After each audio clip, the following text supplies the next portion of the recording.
Welcome to Sweet Life Beat Life. We hope this video helps. In this video, I will explain how to get Oxygen OS on virtually any Android device. While Oxygen OS is designed for OnePlus phones, with some technical steps, you can enjoy its unique features on other hardware. We will cover the essential preparations, the flashing process itself, and important tips for after installation. This guide provides a comprehensive overview, helping you understand each critical stage to transform your device's software. Before beginning, you must unlock your device's bootloader, which allows custom software installation. This process typically wipes all data, so a complete backup is absolutely crucial. Be aware that modifying your device's software can void its warranty and carries a small risk of bricking if not done correctly.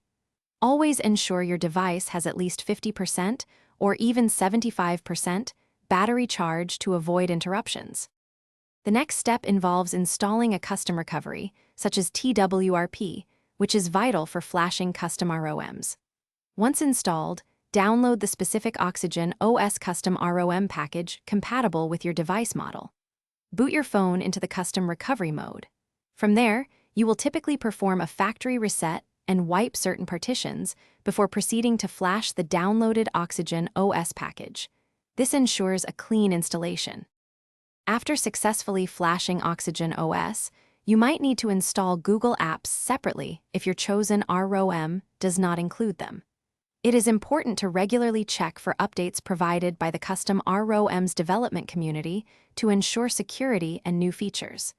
If you face any challenges, online forums and communities are excellent resources for troubleshooting.